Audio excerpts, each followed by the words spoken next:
Batu, Marana, Nikto. You must remember those words. Gordon's alive. You know what the Turing test is? I know Kung Fu. Dead or alive, you are coming with me. My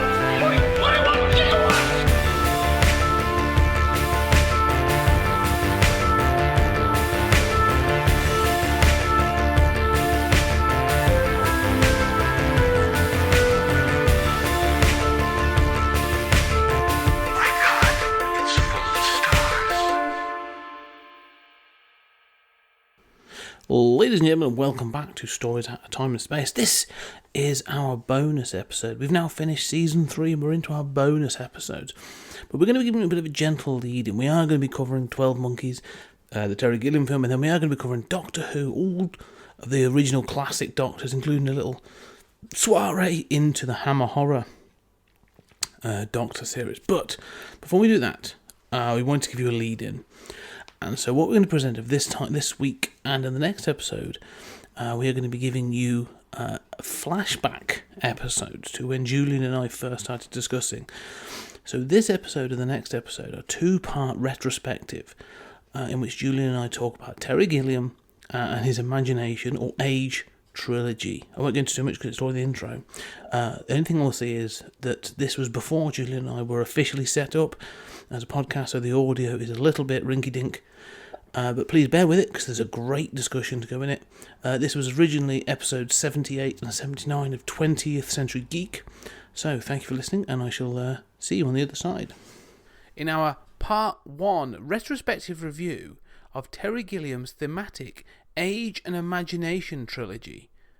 Now, I don't know if this is as well known as some other thematic or even just standard trilogies, but it's a really important one in the career of Terry Gilliam.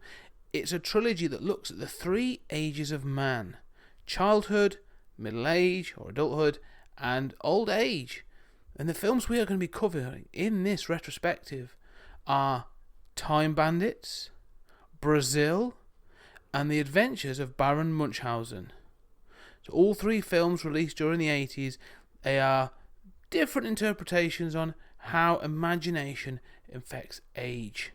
So sit back and enjoy our discussion as we start off talking about an overview of Terry Gilliam, and we get straight into Time Bandits. I'll pass you over to me and Julian.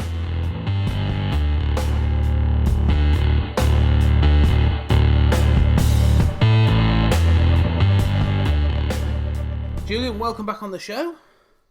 It's my pleasure to be here, Scott.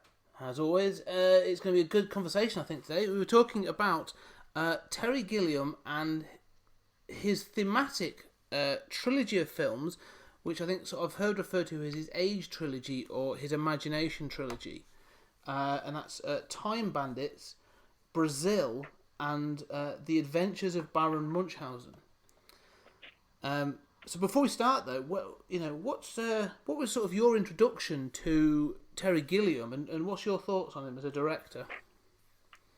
Well, I like him. I think that my introduction would have been seeing, exactly these films when I was relatively young. I mean, I think maybe I was, in high school or something like that. And, I think much along the lines of, Tim Burton films and David Lynch films, I really craved anything that was different. And so, Gilliam was a, wonderful director and one of my favorites because his films were different and they had that style, they had that look. And I think at the time, and I've talked about this before, that sort of, I felt I was an outsider and I felt a lot of sort of social repression. I mean, the 80s and the early 90s were a very repressed time over here. And I think that, I identified with them for their whimsy and their zaniness. What about you? Yeah, no, it's similar. I mean, in the 90s, I think in the early 90s, I think my first introduction, unknowingly, actually was The Adventures of Baron Munchausen, was when someone identified him to me as a director. And then later I sort of it was sort of 12 Monkeys in the mid-90s that sort of it struck home. I was like, oh yeah, I really like this guy. And I sought out some of his other stuff, and that's when I watched sort of Brazil and Time Bandits. And it was only then I realised that he was connected with Monty Python. Which really, when you watch the films, you should really make that connection. Oh yeah. But it dawned on me after I watched a couple of the films. I was like, oh my god, there is that. And then I learnt the connection with the Monty Python, and having watched Monty Python on TV and stuff, it was it seemed more cool. I was like, oh god, this guy, there's this British comedy, and it's gone to this, and granted he's American, but it was out of that, and it had that sort of humour and that sort of nonsense, sort of styling that I really enjoyed. That I felt I was sort of enjoying something that other people didn't quite get. Yeah, I think it was similar for me. Although for me, I did not really watch all of Python until later because Python just was never played and was never available in the States. And back then, we didn't have streaming or anything like that. So Python was sort of elusive. I mean, Python was this kind of thing that as an American you saw clips of your whole life, but you never saw a full episode of. And that really built Python up as, this amazing offbeat thing that when I finally saw it and sort of forced myself to watch all the way through it, I was rather let down. But I knew, wasn't Gilliam the only Python member who was not born in Britain? Yes. Yeah, all the others are sort of British, sort of came up through the comedy ranks, and sort of, he's the lone American in the crew.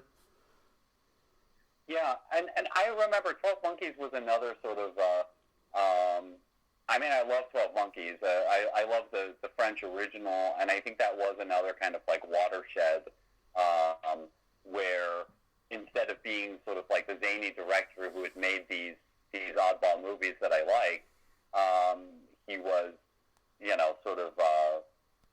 had made a movie that everyone had to have seen in the year it came out. Mm-hmm. Yeah, I think like 12 Monkeys is like his...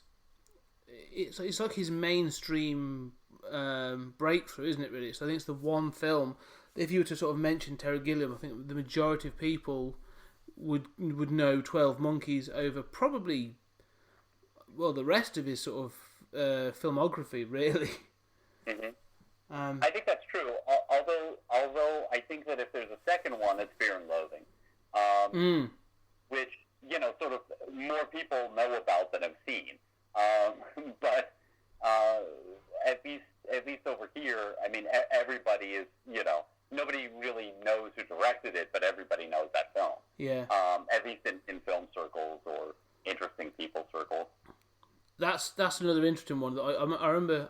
I've watched that film, and I went and read the book, and I think it's one of those that I watched it. I can't remember what year the film came out. I mean, that's sort of that late 90s, early 2000s. I think late 90s. Yeah, because I remember I was at university when I read the book, so like between 2000 and 2003. And I remember thinking then that like it's cool, and I liked it, and it's interesting, but there's a definite it's an insight into Americana that I didn't quite have. So I think sometimes I felt slightly detached from the book because I couldn't. There were certain elements I didn't get, but I think maybe I should revisit that. But the film itself is fantastic. It's that thing of almost unfilmable, but he finds a way to do it with his the absurdness of it all. Oh yeah, quite. Yeah, and I think that sort of stood the test of time. And it obviously lends itself to Gilliam and to imaginary sequences and all of this. As does 12 Monkeys. Although 12 Monkeys is more, obviously it's not a linear narrative, but there's less doubt what's real and what isn't. Than than most of his film. And I think that, I don't know. I mean, do you find that you like Gilliam reined in, or do you want Gilliam to be Gilliam? I think I prefer, having watched these and some of the others. I think I actually, it depends, because it's the same with most directors. I think when Gilliam's being Gilliam, you get something which is, you can get gold. It can be great, but then it's still sort of like, it can be overly long, or it can be a little bit. There's elements that are frustrating, and sometimes I think you need an honest filter to some of these creative types that sort of says, I really see what your vision is, however you can tighten it up by doing this, this and this, or not doing this for that matter. Right. And I sometimes think seeing them reined in, you get a much tighter story. And I think 12 Monkeys is a good example of that. Yeah, I agree with that, and I mean, and I do sort of adore that film, and I find it holds up. I watched for the first time in preparation for this podcast The Man Who Killed Don Quixote, and I was quite taken with it. And is that his latest one? Yeah, it's from just last year, from 2018. Yeah, I can't get it over here. Oh well, I was quite taken with it, and and I thought it may well be one of his better films. I sort of didn't think all that much of the Imaginarium of Dr. Parnassus, but what I thought was interesting about Quixote was that he had taken an earlier version of it. The one that was aborted was going to involve time travel and all of this stuff, and the final product does not have those elements. It's been reconfigured, and so much of what I love about it is the ways in which it's been reconfigured and the ways in which it still has fantastic sequences and sort of fantasy sequences and sequences where people are in costume in big crowds for reasons in plot that you go with or you don't, and it has a little bit of I keep thinking of Fellini every time I watch Gilliam, but it has those elements, but it has a much more controlled plot, and I think it's interesting that when he had the opportunity to sort of revise something for 20 years, it wound up having a more tightly controlled plot than the stuff. Then it has fewer of those things that irritate me. Where I think that I know it's a fantasy film, but this doesn't quite make sense or resonate. Yeah, I get a feeling with some of the with Gilliam as well. He has a clear vision and he runs at it, and he's obviously going to create that vision. And I think he has a level of stubbornness. But I also, from what I've in some of the research I've done, and also so when you watch things, it's clear that on set he may have an idea and then go, I'm going to film all this as well. We've got the setup and I've got the people. Right, I've just had this idea and we're going to do this.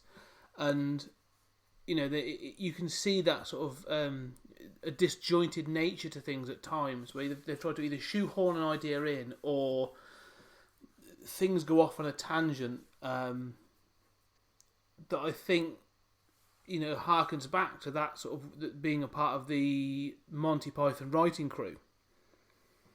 Yeah. Well, and I know that the only reference I could find to Fellini was that a version of Brazil was going to be named 1984 and a half in reference to 8 and a half. But that's sort of my take on Fellini is that almost every scene is amazing, memorable, stunning, brilliant. But in most of his films, not all, but in most of them, none of those scenes really have anything to do with one another. Yes. Yeah. Maybe a character wanders from one scene into the next, and that's about it. And each one of them is crazy and amazing, but and I think that there's something about that that's in Gilliam too. that you're probably right. I mean, traces back to Python and the sort of like, whimsical comedy and absurdist comedy that Python really pioneered. Well, I think he gets better, and I think, like you say, he gets tighter as he's got on. And there are films of Gilliam's that I like, and I can watch again and again and again. I can watch, you can take more from them, and they can be read in different ways depending on what mood you're in or what age you are, and all those kinds of things. And then I think there are ones, I think, is it called Tideland? Yeah. Which I watched once, and I don't think I ever... I don't know, it left me in a way that I was like, I don't ever want to revisit that. Yeah, I felt the same way about that. Yeah, so that's what I'm saying. So I think, he has these flights of fancy, and he has these things, and then he'll do something a little bit out of left field where, like you say, it's not quite what you'd expect from him. But he has got better and better over the years. And I have to respect that he's maintained a vision. Like, he's never... there's always rumours he's going to be the person to do this film or that film or whatever. But he's never... I don't want to say sold out, because that's the wrong term, but he's never gone completely mainstream. Do you know what I mean? He's never gone fully commercial to make a... It's always on his terms, for better or worse. Right. And he does have these, sort of infamous fights with the studios over the cuts of the film. And in fact, apparently the documentary that was made about the aborted attempt with the Johnny Depp version of Don Quixote, the only reason why he had a documentary crew there is that he routinely has documentarians on set in order to document what he was doing for when he runs into problems with the studio, or in order to show, like, that was not my vision, they changed this. Yeah, it's so clear that he's come across that so often. That, like you say, it's clearly a snag for him. A bugbear for him. I mean, it was, for example, the version of Brazil that I watched is like 136 minutes long, but there's a theatrical cut. It's 1 hour 40. That was studio mandated. I've never seen that. Yeah, well, it didn't do well because I'm pretty sure it probably didn't make any sense. Right. Well, there are some people who think the finished movie doesn't make any sense. But I can only imagine. It's like cutting David Lynch's Dune down to 2 hours or something. It cannot make sense. No, and that's why I think sometimes you've got to see, the whole vision to sort of fully understand where he's trying to get to. And I really would like to see his Don Quixote film. And it kept getting cancelled and pushed back, and because of issues he had at Cannes, it hasn't got a European release and all this other stuff. So I really do want to track it down at some point. Yeah, I was surprisingly pleased with it, but I agree with you that he sort of aged well. He seems to be very curmudgeon-y, and he's been talking about how sort of every movie could be his last movie for a decade now, and I know that was part of the Imaginarium of Dr. Parnassus. In which, Heath Ledger died, and he was sort of thinking about his own mortality, and then one of his lead actors died. Yeah, it's true. Yeah, I don't know. So, and that's the thing. I think he's one of those directors again that I think, like you say, you can track real life events in parallel with the productions of his films, can't you? You can sort of see how those things impact, because, like you say, with the Imaginarium of Dr. Parnassus, for many others that would have been it. Okay, Heath Ledger has passed, so that's going to close down that film, or they'll completely reboot it or do whatever they're going to do with it. But no, I'm going to push on, and I'm going to do this and this, and I'm going to change direction and do these things. And I'm always impressed that he has the imagination and the verve to keep pushing on these things. Yeah, indeed. And the fact that he kept coming back to Quixote is sort of amazing. And, he's sort of persevered as a director despite that, and, Heath Ledger dying and other things that have happened to him, including financing problems on movie after movie. The other thing that's worth noting, as we, still kind of wrap up the general impressions, is he seems like a really nice guy.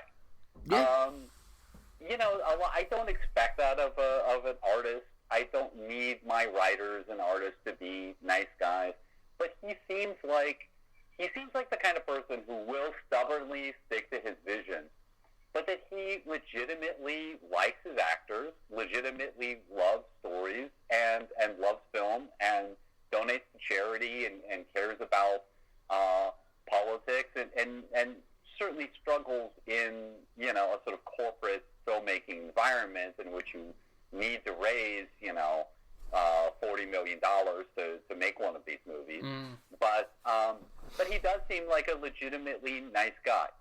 Maybe difficult to deal with if I were in charge of financing or something. But other than that, I mean, and it's refreshing to see.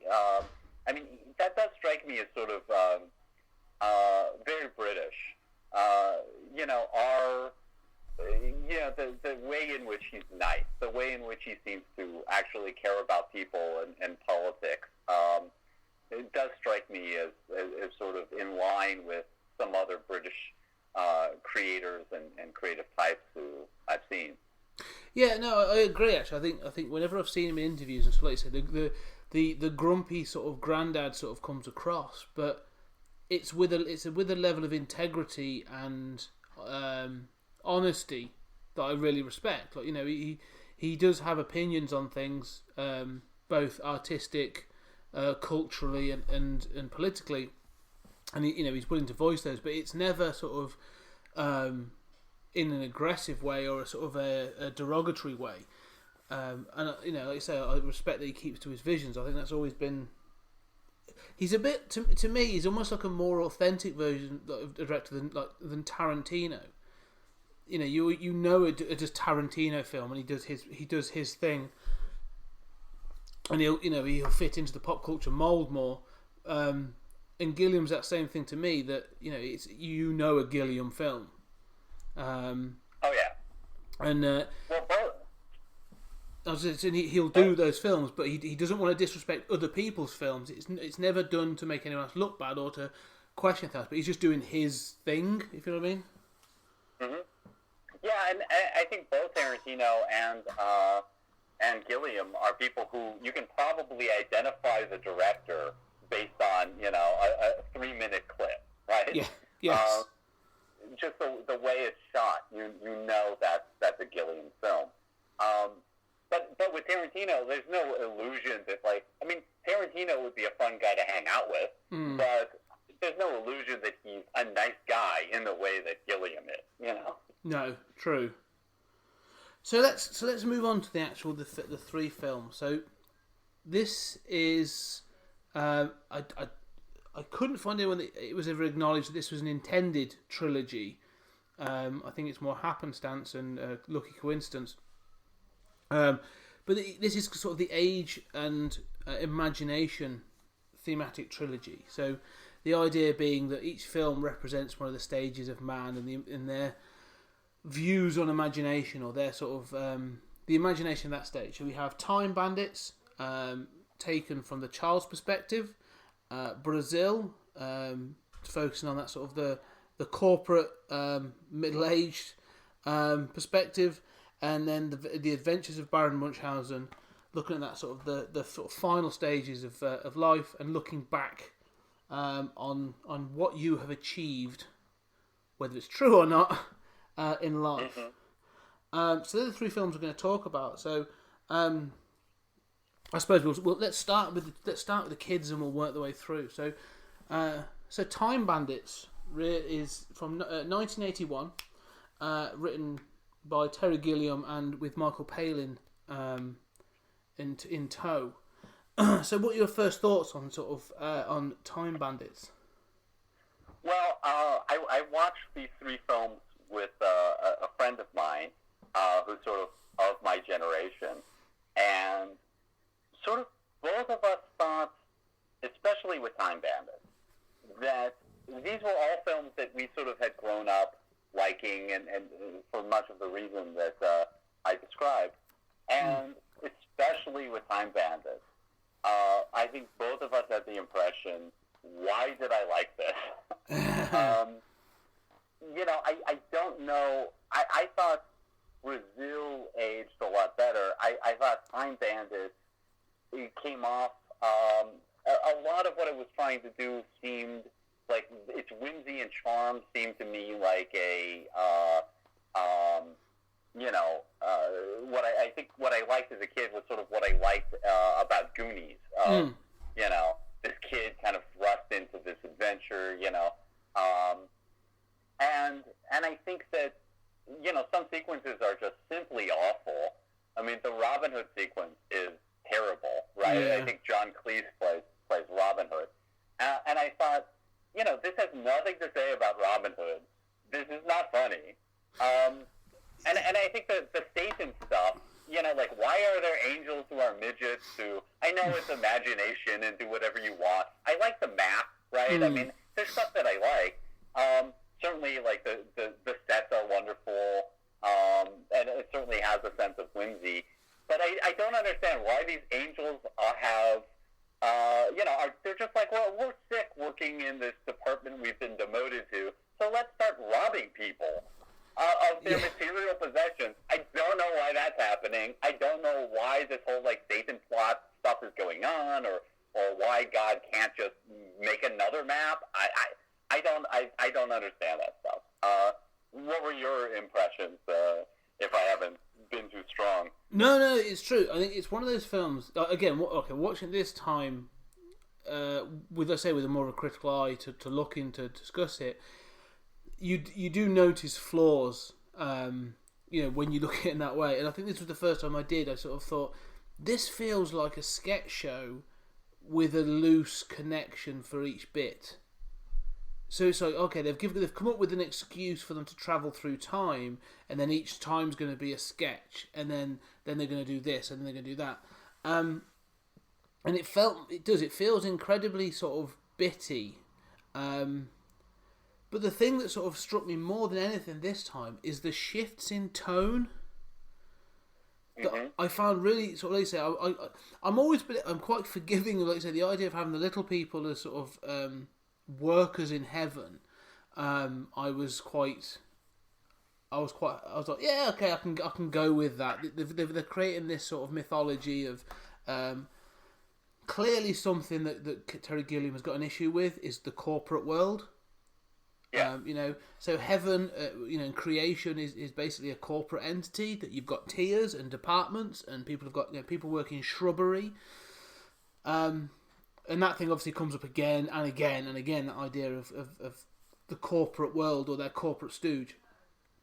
So I was quite fine with that. I thought, okay, that's fine, I'm with that. But it's the fact that they go to revolutionary France, you get Napoleon Bonaparte, and the tone is, comedic, but you've got that sort of not a darker edge, but you've got a realistic element in that. Okay, it's a destroyed castle, but you've got Ian Holm playing Napoleon as a sort of a slightly daft version, obsessed with his height.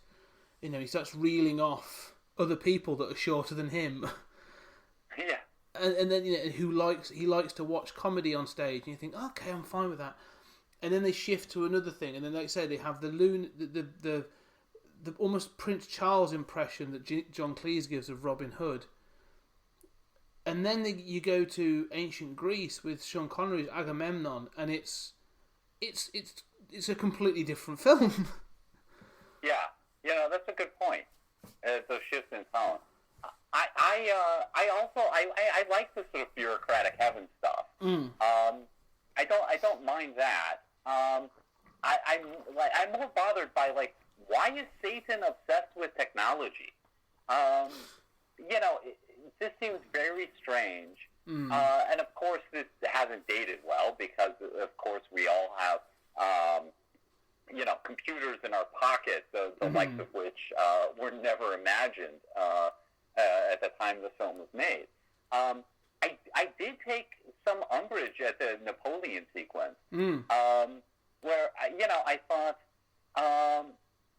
certainly, there can be a million criticisms of Napoleon, but Napoleon was part of, like Cromwell, part of, the rise of a sort of middle-class meritocracy where somebody could actually be a good general because they were a good general and not because, they had been appointed because they were somebody's son. And the idea that Napoleon, of all people, would be incompetent and utterly daft. I mean, he's interested in the stage show, but, I mean, he seems so bourgeois in his values. Yeah. He likes a silly puppet show and likes when they hit each other. And it just, it didn't strike me as having anything to say. I think you're right about those shifts in tone, that, the Agamemnon sequence is like, this can't be from the same film. I did like that sequence more, although, I found myself thinking, like, I don't think Agamemnon fought a Minotaur. I don't know why you decided to put that in. Well, again, this is one of the things that sort of, again, runs. There are sort of themes that I sort of find running through this is, with these characters, that I think that it doesn't have anything to say, like you say, as a satire on anything that's happening at the time or anything else. But I honestly think that Terry Gilliam has got an issue with any figure of authority that tries to implement an element of something like organisation and control. Yeah.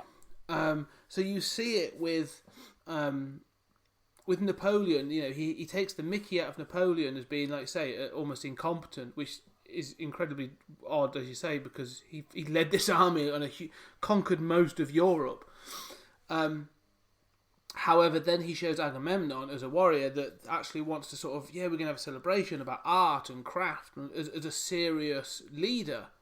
And so I always took it as, like I say, that any person in this that's going to show, like I say, that desire to implement a regime of control, he's going to poke fun at them for no other reason that he doesn't like it. And I think that's always been that in my reading of that. It sort of comes to thing about Satan as well. So the evil one, as they refer to him, is he has this obsession with technology, and again, it's that thing of it almost feels easy. This thing coming from the sort of the 70s and the 80s of the sort of the evil technology, or it's going to turn on us, or it's going to be consumerism. So the film starts with the mum and dad watching a game show, and they can win with like a slow cooker or a toaster or something, and then there's this constant thing then about technology or about sort of like it's not even good technology, it's consumer technology, white goods, and it seems to poke fun at that, but it doesn't seem to be a satire in any way of saying it's bad, it's making us lazy, it's making us bad parents, because they never get to that. Right. No, I think that's very aptly said. I mean, I think the beginnings of sort of like You Bet Your Life game show, I quite like. And it reminds me of sort of RoboCop or something. And then the sort of having the household goods. I mean, even when there's the fire at the end, right? She's worried about her household products. Yeah. I mean, it does strike me, there's a sort of like Tim Burton sort of satire of the 50s, although obviously this is later, but that same sort of like idea that these are somehow going to improve our life to the point where we're more interested in our dishwasher than our kids. But as you say, it doesn't really go anywhere. I mean, and to the same extent, I mean, I found myself thinking like I don't understand anyone's motivation in this movie. Mm. I don't understand the evil one's motivation. Mm-hmm. I don't really understand God. I don't understand the angels who, are just like, screw this, let's rob people. Yeah. I don't understand the kid like, he wants to stay with Agamemnon. He's like, I've been appointed your heir. So he never misses his dad. There's no single scene in which he misses his dad. At the beginning, he seems as if he thinks he's going to go home eventually. And then once he's with Agamemnon, he's like, yeah, I'm quite happy here. Don't rescue me. Which, I think that's one of the more successful sequences. But, and there's certainly things that I like. I mean, I like the magic show with, the sort of teleportation door disappearing. But I don't really understand the kid's motivation or any of these characters. Well, I think it's one of those films that if you read it in... The other way that I tried to read this film was... Did this... Because you can read this as like, none of this happened. Yeah. So if you read it, so in that first section of the film, you got the You Bet Your Life game show, and the parents are fixed to the TV, they're eating like a microwave meal, and he's sat at the back reading a book, and he's actually reading about ancient Greece in the book. And you also see that in his room he's got another book about Robin Hood. So he's, the kids, they're trying to lay those hints that all these ideas are there. And to me, I think there's this sort of... It's never set up. That's the problem with this that I found again, was nothing is set up very well. So you're just supposed to assume from this one small section that he has a poor relationship with his parents. But again, it's sort of like you only see them over dinner twice. And in that, it's sort of like, oh, I don't want to eat this. And they're like, all right, well, don't. It's not. They don't seem like terrible parents. They're not abusing him. They don't seem to be ignoring him. They're trying to engage with him at a few points, and then but then it never expressly says, like, there's no Chekhov's gun sort of situation for Agamemnon or anything like that. Where he's like, he does mention something out of the book, but there's nothing explicitly where he says, like, I wish I never lived here, sort of thing. I don't know. I don't want it that. I don't want it to be that explicit, but it's not even really hinted at, to be perfectly honest. So I find that if you take it all as a dream, there's elements of hero worship. Like he's supposed to be looking for that perfect father figure that he finds in Agamemnon, and that sort of like that simple life. I don't think that explains the Robin Hood scenario. That seems to me like a leftover Monty Python sketch, but it maybe feeds into that dream logic of the whole situation where things are just sort of like are conflicting and contradictory in their own sort of environments. Well, I think I agree with all of this. I mean, I think that your point is well made about sort of how this can all be a dream, and I kept thinking of Wizard of Oz, and I think that there's a level at which this movie wants to be a sort of madcap, 80s version of Wizard of Oz. But in Wizard of Oz, everything feels, as silly and madcap as that movie can be, everything feels as if it is psychologically resonant, as you say, right? Like, these are other father figures, or, this is escapism is positioned as wanting to escape this boring life and, your family and all of this. And the point is there's no place like home. Yeah. None of those layers really are there in this version. And I think also you make a good point about like feeling as if those elements are sort of there in it, like a Monty Python sketch. And I found myself thinking, this is a very good, if you think of the movie as like a blueprint for a bigger version of it, right? I don't know, I rarely watch movies and think that they should be remade. I certainly felt that about this. I thought, like, there are great ideas here. This would be fantastic if you tightened these things up and, maybe made a few changes. But the kernel of the story here is great, right? I mean, the idea of these episodic adventures through time that are just sort of, madcap and silly, with this kid character, with these Wizard of Oz elements in the framing sequence, I think it's great. I think that's a fantastic idea. And they've talked about, rebooting it as a series or something. I don't know if that's serious, but I do feel as if there's enough good there that I want those elements to be stronger, and the weaving between those episodes or these aspects of the movie to be stronger. Yeah, no, I agree. I think there's enough there to go at, and like I say, it's one of those things again that if it went through a stronger filter and it had been given a bit more time to gestate, a bit like we said with, say, Don Quixote, then I think it would be stronger. Again, if you take this as dream logic, then you can probably forgive more. But there are still elements that bothers me.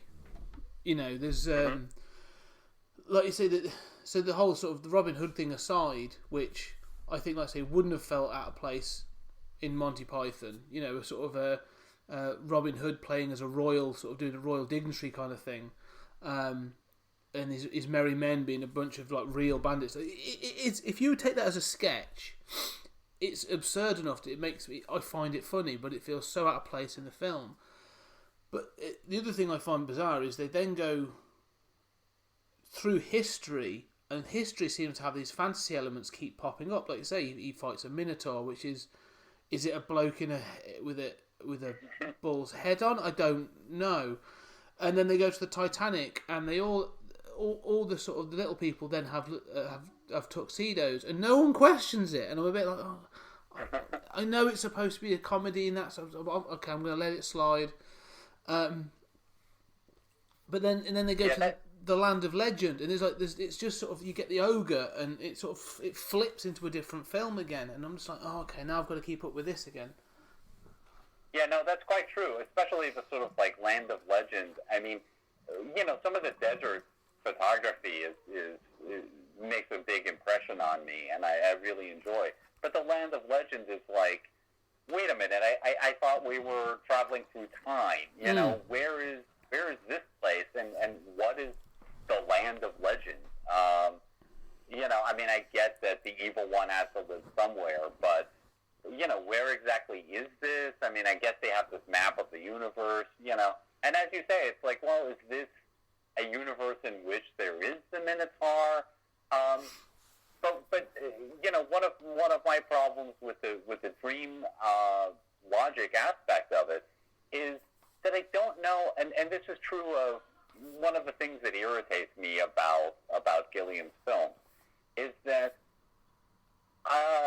sometimes I'm not sure that element works within the sort of framing sequence that's supposed to be reality. So at the end, the boy is back in his room, and there's a fire, and a fireman kind of wakes him up, and it's sort of linked thematically by smoke, and the fireman pulls him out of the house, and so you think, oh, maybe this has all been a dream. But then the fireman winks at him as he drives away. Well, worse than that, the fireman winks at him after his parents have just been blown up, in reality, by a chunk of pure evil. Yes, I forgot about that. Yeah, and you're just supposed to, what am I left with at the end of this movie? I think I said to the person I was watching it with, his parents are dead. Yeah. What is the next scene of this movie? Yeah. Oliver Twist, meet the Time Bandits or something, or what have you done? And I think, there are things you can take from it that, God is an uncaring bureaucrat who doesn't really care about people. He's the whole point of the film is he was testing out pure evil as a concept, and you sort of think, okay, that makes sense. So when it all happens, he just wanders off and he returns the kid to his home, and there just happens to have been a chunk that they've missed. But like I said, there's no follow up to that. There's no resolution. And And I read in looking into these films and that, there was people that do say, "Oh, I know it's supposed to be. It's an open ending, and it's sort of, you're supposed to read into it what you will, and all this other stuff." And I'm like, well, yeah, but you're not really given. Even there are times when you can go, well, that's what the director intended, and this is how I read it. I don't know what I'm supposed to take from that ending, and that's the problem. I think, Scott, you've helped me to understand this movie better. I think that the killing of the parents is just a kind of Python sketch bit, right? Yeah. I mean, and it is set up. I mean, you see very obviously that they've missed this chunk of evil. The idea that I'm not really sure how that gets into the quote-unquote real world, or, is transported back home, but it's, in the sort of microwave or oven or whatever that device is. Yeah, I mean, it's just like, well, wouldn't it be funny if the parents touched it and blew up at the end? And there seems to be no concern for that might be completely traumatizing, and what is this kid going to do next? Yeah, that's the thing. I think when you watch a sketch show, like an episode of Monty Python, there are sketches that do that they just abruptly end, or they have that absurdist finish punchline, and you just sort of you roll with it, and you either find it funny or you don't. But it's fine in a sketch show because they are literally of no consequence. You roll on to the next one, and it's sort of, you might find the next one funny. The idea for a film is supposed to be, at least for the most part, a closed narrative. That you get to the end, and you can be left with a hook. You can be left with something, but this is just blown open. It's just sort of there's just yeah. Well, I was thinking, like, imagine a sort of much more Munchausen sequel in which he has grown up in an orphanage and has sort of has this horrible life, but he remembers these adventures from childhood that everyone thinks he's made up. Yeah, I mean, I guess I find the wink at the end alarming instead of clever. I mean, I get that maybe that's God in disguise, but if you carry enough the wink at the kid, to sort of tell him, like, oh, this is all part of a plan, it's all going to be all right. It's not going to be all right. Why wouldn't you carry enough to prevent his parents from being blown up? I don't know. But, I mean, I guess it makes sense as, a sort of almost as a more of a Python movie. And it was made between, I guess, Life of Brian and what is the last one? Holy Grail. Yeah, you got Holy Grail, Life of Brian, and then now for something completely different. Okay. Yeah. So I mean, they're still making Python movies. Yeah.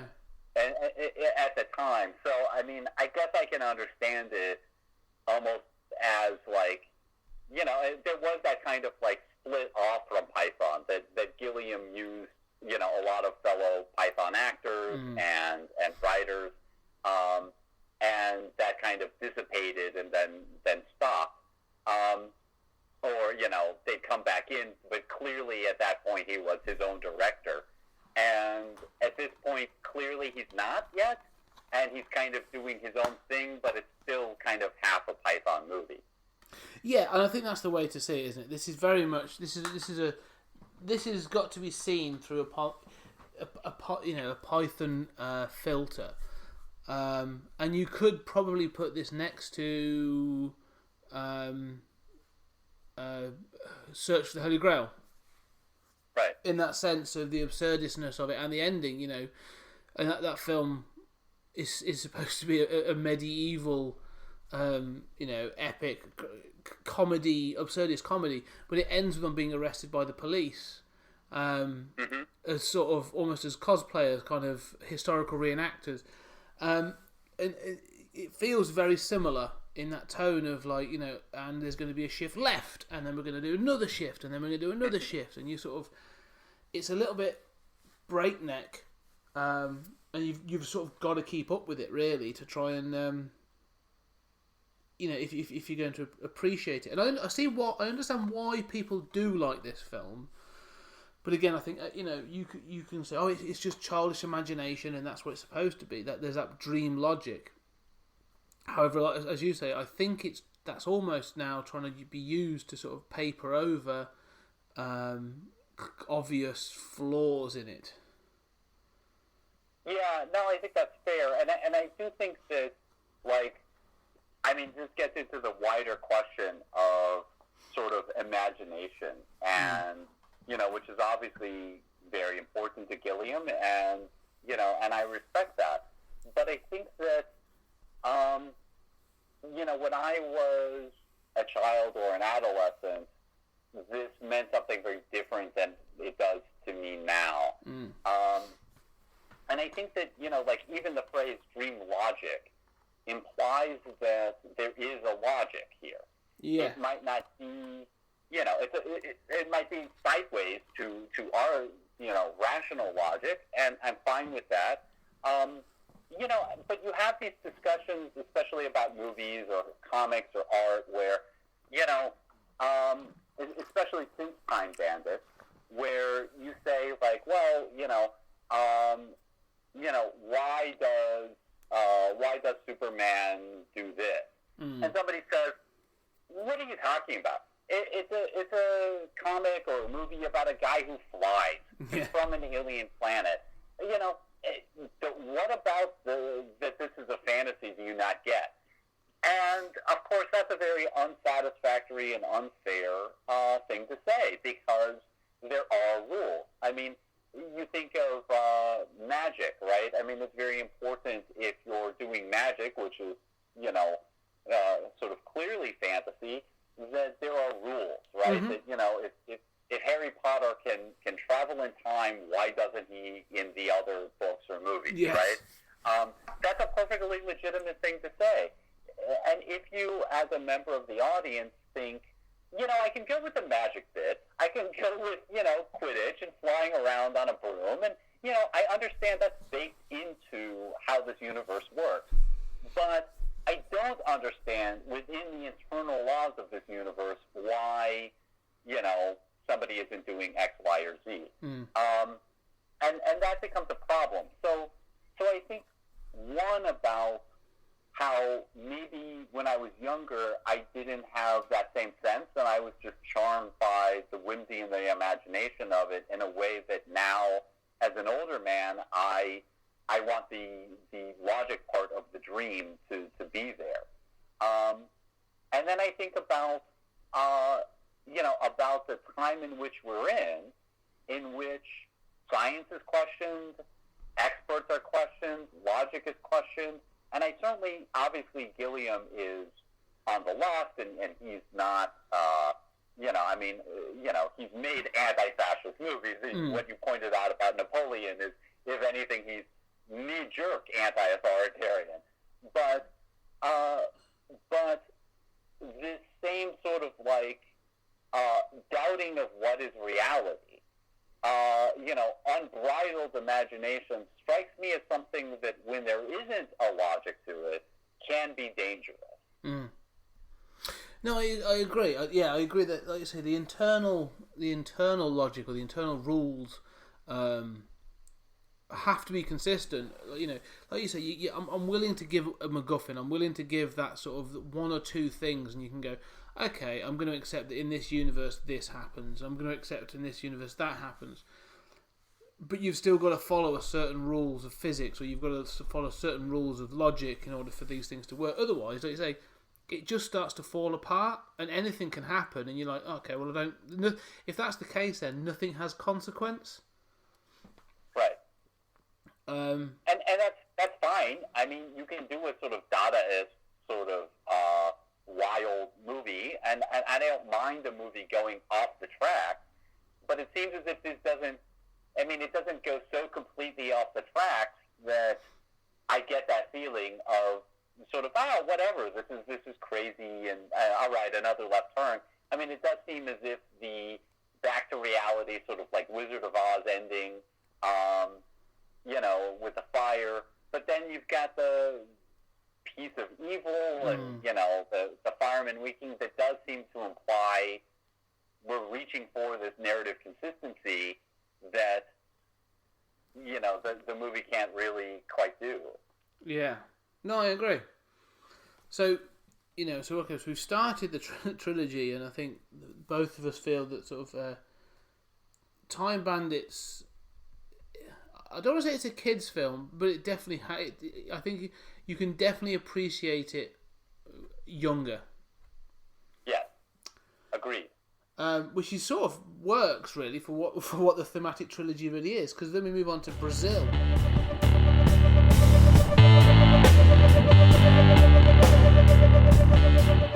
Okay, so we're going to put a pin in it right there.